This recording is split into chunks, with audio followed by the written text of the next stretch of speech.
নমস্কার, বার্তালিপি বুলেটিনে আমি সায়ন বিশ্বাস আপনাদের স্বাগত জানাচ্ছি। প্রথমেই বিশেষ খবর। ৮ মার্চ থেকে মণিপুরের রাস্তায় বিনা বাধায় চলাচলের ব্যবস্থা করতে হবে, পর্যালোচনা বৈঠক সেরে নির্দেশ অমিত শাহের। বাজপেয়ী ভবনে বিজেপির সাংগঠনিক সভা, এই প্রথমবার ৩৯ সাংগঠনিক জেলা ও ৩৩৪ মণ্ডল সভাপতির ছবি সেটে অভিনন্দন। শিবের বন্দে দুর্ধর্ষ ডাকাতি, বন্দুক ঠেকিয়ে লুট, গয়না নগদ অর্থ। পাক নাগরিক আলী তৌকির শেখের সঙ্গে এলিজাবেথ কলবার্নের লিঙ্ক রয়েছে, অভিযোগের তদন্তে আজ দিল্লিতে এসআইটির দল। World table tennis youth contender খেতাব জিতল শিলচরের দিবিজা পাল। এবারে বিস্তারিত খবর। মণিপুরের নিরাপত্তা এবং আইন শৃঙ্খলা পরিস্থিতি নিয়ে কড়া অবস্থান নিলেন স্বরাষ্ট্রমন্ত্রী অমিত শাহ। শনিবার দিল্লিতে পর্যালোচনা বৈঠকের পরই তিনি নির্দেশ দিয়েছেন, আগামী ৮ মার্চ থেকে মণিপুরের রাস্তায় সাধারণ মানুষকে বিনা বাধায় চলাচলের ব্যবস্থা করে দিতে হবে। কেউ রাস্তা আটকানোর চেষ্টা করলে তাদের বিরুদ্ধে কড়া পদক্ষেপেরও নির্দেশ দিয়েছেন শাহ।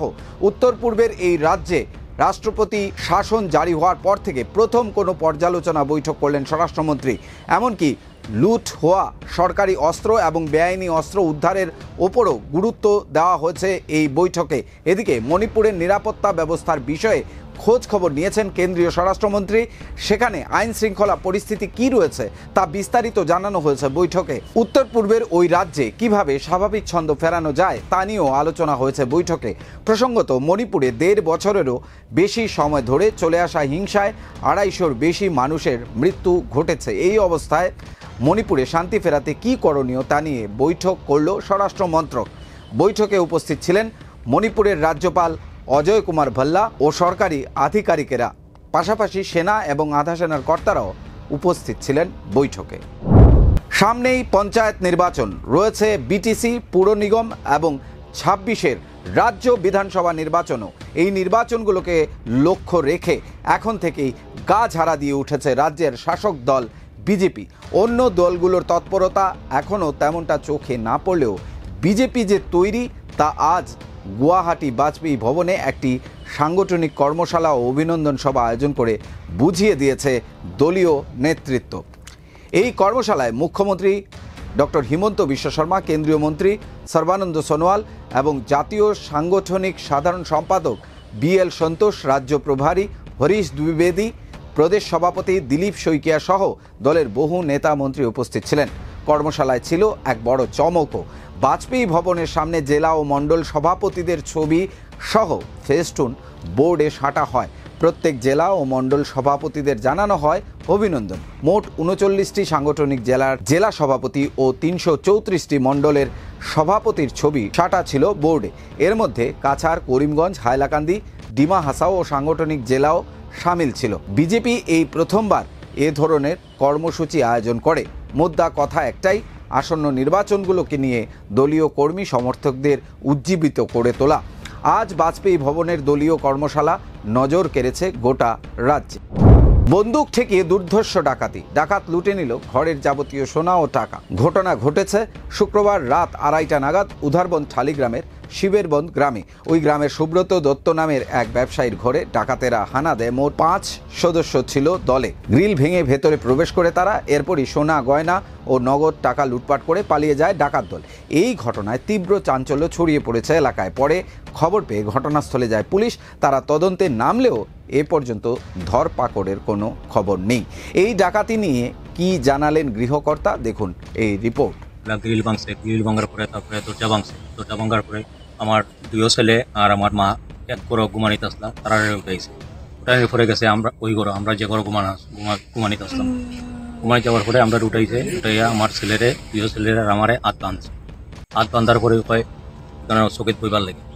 এরপরে গিয়া আমার মারে কইছে লই আইছে, মারে কইছে আপনার কেন তাই লইও ইয়ামে বেটো, হিন্দিতে মাতে ইয়ামে বেটো। এরপরে আমার বউরে কইছে তুমি চলো আমার আন্দালত, তুমি চলো আমার সাথে। তাইতে যাওয়ার পরে গোটেজ খুলিয়া কইছে টাকা তো যা আছে সোনা গয়নার সব দেবার। তারপরে তারা সবকিছু চারিয়া লইয়া প্রায় ৬.৫ কোটি ১,২০,০০০ ৬৫ থেকে ৭০,০০০ টাকা ক্যাশ। না ওটা আরব যে আছে ৪৫,০০০, ১,২০,০০০। আমি তো তোমার তো জানি না, বলতে মিলে আমি 65 হয়ে যাবে। আর 6.5 ফুটের মতো। তারা কি তা হিন্দিতেই মারছে? হিন্দিও মারছে, বাংলাও মারছে, এসামিসও মারছে। কয়জনের দল আসলো? আমরা ঘর তো ঢুকছে 5 জন। তারা হাতে কোনো অস্ত্র শস্ত্র? অস্ত্র আছিল, বন্দুক আছিল, তারপরে ইয়া আছিল, পিং সাফল আছিল, আর ওই যে মুগুরও আছিল। পাকিস্তানি নাগরিক আলী তৌকির শেখের সঙ্গে গৌরব গগৈর স্ত্রী এলিজাবেথ কলবার্নের লিঙ্ক থাকার অভিযোগের তদন্ত শুরু করল এসআইটি। সিএম ভিজিলেন্সের পুলিশ সুপার রোজি কলিতার নেতৃত্বে আজ 4 সদস্যের একটি দল দিল্লিতে গিয়ে পৌঁছয়। এসআইটি দিল্লিতে গৌরব এলিজাবেথের 2টি বাড়িতে তদন্ত চালাবে। এরপরই তদন্ত প্রতিবেদন জমা দেবে এসআইটির এডিজিপি মুন্না প্রসাদ গুপ্তর কাছে। উল্লেখ্য, পাক নাগরিক আলী তৌকির শেখের সঙ্গে আইসিসের যোগাযোগ রয়েছে। সাংসদ গৌরব গগৈর স্ত্রী এলিজাবেথ কলবার্নের সঙ্গে তার লিঙ্ক থাকার কথা সম্প্রতি মুখ্যমন্ত্রী হিমন্ত বিশ্ব শর্মা জানিয়েছিলেন। ওই অভিযোগের তদন্ত করতে পরবর্তীতে গঠন করা হয় 4 সদস্যের একটি SIT. Good job Assam police মাদক বিরোধী অভিযানে আরেকটি বড় সাফল্যের পর ঠিক এভাবে নিজের মাইক্রো ব্লগিং সাইট এক্সে রাজ্য পুলিশকে কুর্নিশ জানালেন মুখ্যমন্ত্রী হিমন্ত বিশ্ব শর্মা। সেই সঙ্গে সামাজিক যোগাযোগ মাধ্যমে বাজেয়াপ্ত করা মাদক সহ 2 পাচারকারীর ছবিও তুলে ধরেছেন মুখ্যমন্ত্রী। উল্লেখ্য, ওই অভিযানে কাছাড় পুলিশ 2,20 লক্ষ টাকার মাদক বাজেয়াপ্ত করেছে। সূত্রের খবরের ভিত্তিতে গতরাতে অভিযানটি চালানো হয় কাছাড়ের শিলকুড়ি সড়কের শিলডুবি এলাকায়। শিলচর থানার আওতাধীন ওই এলাকা থেকে পুলিশ বাজেয়াপ্ত করে 415 গ্রাম হেরোইন ও 2 লক্ষ টাকা নগদ। সেই সঙ্গে একটি বলেরো পিকআপ ভ্যান সহ 2 পাচারকারীকেও আটক করা হয়েছে। গাড়ির গোপন চেম্বারে 35টি সাবানের বাক্সে মজুত করে রাখা ছিল মাদকগুলো। অভিযানে যে 2 জনকে আটক করা হয় তাদের আনোয়ার হোসেন লস্কর ও রিপন আহমেদ লস্কর বলে শনাক্ত করা হয়েছে। 2 জনের বাড়ি ধলাইয়ের জামালপুরে। তারা মাদকগুলো মণিপুরের চূড়াচাঁদপুর থেকে নিয়ে এসেছিল। পুলিশ ঘটনার তদন্ত শুরু করেছে। 2 জন ব্যক্তিকে আমি সোধপোছ কৰোঁ আৰু সোধপোছ কালত সেই গাড়ীখনত স্পেচিয়েলি মেড বা বিশেষভাৱে নিৰ্মিত এটা চেম্বাৰ কোঠাত তেওঁলোকে 35টা চাবোনৰ বাকচত নিচাযুক্ত সামগ্ৰী কঢ়িয়াই লৈ যোৱাৰ তথ্য আমি পাওঁ। আৰু তাৰ পাছত আমি যেতিয়া মিস্ত্ৰী আনি যেতিয়া আমি তাত খানতালাচি চলাওঁ তেতিয়া এই 35টা বা 35টা চাবোনৰ বাকচত সাসপেক্টেড টু বি হিৰোইন আমি জব্দ কৰোঁ। আৰু জব্দ কৰি আমি সেইখিনি স্থলীতে ইণ্ডিপেণ্ডেণ্ট উইটনেছ বা তেওঁ সাক্ষীবাদীৰ সন্মুখতে আমি সামগ্ৰীখিনি জব্দ কৰোঁ। এই অভিযান কালত আমি যিখিনি সামগ্ৰী আমি জব্দ কৰিলোঁ সেইখিনি আমি তাত ড্ৰাগ টেষ্টিং কিটৰ দ্বাৰা আমি তাত পৰীক্ষণ কৰা হয়। আৰু পৰীক্ষণ কালত এইটো আমি তাত পজিটিভ যেটো ৰিজাল্ট আমি পাইছোঁ। আৰু তাৰ পাছতে লগে লগে আমি গোটেই সামগ্ৰীখিনি আমি জব্দ কৰিছোঁ। শিলচর সিভিল হাসপাতালে ব্লাড ব্যাংকে উদ্বোধন হলো কম্পোনেন্ট সেপারেটর মেশিন। এই মেশিন আসার ফলে এখন থেকে ব্লাড ব্যাংকে রক্তদান করা কোনো ব্যক্তির রক্ত থেকে প্লেটিলেট, প্লাজমা, এফএমপি এবং ক্রায়ো কম্পোনেন্ট পৃথক করে প্রয়োজন অনুযায়ী অন্য রোগীকে দেওয়া যাবে। শনিবার ব্লাড ব্যাংকে ফিতা কেটে কম্পোনেন্ট সেপারেটর মেশিনের আনুষ্ঠানিক সূচনা করেন বিধায়ক দীপায়ন চক্রবর্তী। উপস্থিত ছিলেন কাছাড়ের জেলা শাসক মৃদুল যাদব সহ সিভিল হাসপাতালের চিকিৎসক ও অন্য আধিকারিকেরা। অনেক দিন থেকে সিভিল হসপিটালে যারা সবাই এখানে আছেন, আপনারা সবাই চেষ্টা করে যাচ্ছেন যে কম্পোনেন্ট সেপারেটর বসানোর জন্য। আর সিভিল হসপিটালের যে ব্লাড ব্যাংক, এই ব্লাড ব্যাংকের কিন্তু একটা সুনাম গোটা আসাম রাজ্যে রয়েছে, যার জন্য বিভিন্নভাবে আমরা লক্ষ্য করেছি যে বিভিন্ন পুরস্কার আমাদের শিলচর সিভিল হসপিটাল পেয়েছে। আর আজকে কম্পোনেন্ট সেপারেটর হওয়ার জন্য ডিসি মহোদয় বলেছেন, আর সেটা আমরা সবাই জানি যে আমরা যদি লক্ষ্য করি তাহলে এই কম্পোনেন্ট সেপারেটরের জন্য যে হোল ব্লাড আর কম্পোনেন্ট সেপারেটরকে আমরা কেন উৎসাহিত করব? উৎসাহিত তার জন্যই যে একটা হোল ব্লাডে আমরা শুধু একজন রুগীকে রক্ষা করতে পারি। সেই জায়গায় দাঁড়িয়ে যে একটা কম্পোনেন্ট সেপারেটর হলে পর অন্ততপক্ষে 4 জন রুগীকে বিভিন্ন রুগীকে আমরা সেখানে রক্ষা করতে সক্ষম হই। যার জন্য কম্পোনেন্ট সেপারেটরটা আজকের দিনের যে নতুন যে নতুন যে সিস্টেমটা রয়েছে এই নতুন সিস্টেমে কিন্তু কম্পোনেন্ট সেপারেটরকে গোটা ভারতবর্ষ না গোটা বিশ্ব সেটাকে উৎসাহিত করছে।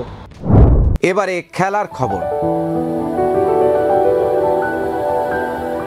World table tennis youth contender খেতাব জিতে শিলচর তথা অসমকে গর্বিত করলেন শিলচরের উঠতি প্যাডলার দিবিজা পাল।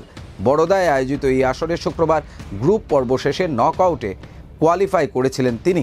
আজ পরপর 3টি নকআউট ম্যাচ জিতে শিলচরের প্রথম টেবিল টেনিস খেলোয়াড় হিসেবে ওয়ার্ল্ড টিটির যে কোনো পর্যায়ের খেলায় চ্যাম্পিয়ন হওয়ার বিরল নজির গড়লেন দিবিজা। আসরে মেয়েদের অনূর্ধ্ব 11 বয়স গ্রুপের ফাইনালে দিবিজা হারান অবনী জগনুকে স্ট্রেট গেমে 3-0 ব্যবধানে। প্রথম 2 গেমে 11-4 11-4 পয়েন্টে জেতেন দিবিজা। তৃতীয় গেমে অবনী একটু লড়েছেন, শেষ পর্যন্ত 11-8 পয়েন্টে জয়লাভ করেন শিলচরের এই উঠতি প্যাডলার। দিবিজার সাফল্যে তাকে অভিনন্দন জানিয়েছেন শিলচরের ডিএসএ সচিব অতনু ভট্টাচার্য, দিবিজার কোচ পার্থপ্রতিম দেব সহ আরও কয়েকজন ক্রীড়াপ্রেমী ও সংগঠক। বরাক প্রিমিয়ার লিগের চতুর্থ দিন শনিবারও মারকাটারি লড়াই দেখতে পেলেন না দর্শকরা। আবারও সেই এক পেশে ম্যাচ। মুনলাইট ক্লাব ধলাইয়ের বিরুদ্ধে 5 উইকেটে জয় পায় শিলচর লায়ন্স। সতীন্দ্র মোহন দেব স্টেডিয়ামে প্রথম ম্যাচে ব্যাটিং নিয়ে 8 উইকেটে 134 রান করে মুনলাইট। সর্বোচ্চ 26 রান করেন রোহিত ধোবি।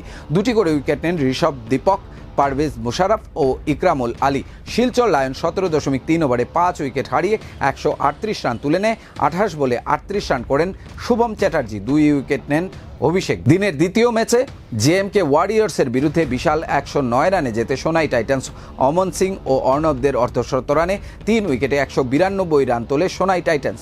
57 বলে অপরাজিত 77 রান করেন অমন, 47 বলে 64 রান করেন অর্ণব। জবাবি ব্যাট করতে নেমে 17.1 ওভারে 83 রানে গুটিয়ে যায় জেএমকে ওয়ারিয়র্স। তাদের চিরঞ্জীব দে পান সর্বোচ্চ 20 রান। টাইটান্সের আজাদ হোসেন লস্কর 14 রান দিয়ে 3 উইকেট পেয়েছেন। বার্তালিপির খবর আজ এ পর্যন্তই। সঙ্গে থাকার জন্য অনেক অনেক ধন্যবাদ। শুভ রাত্রি।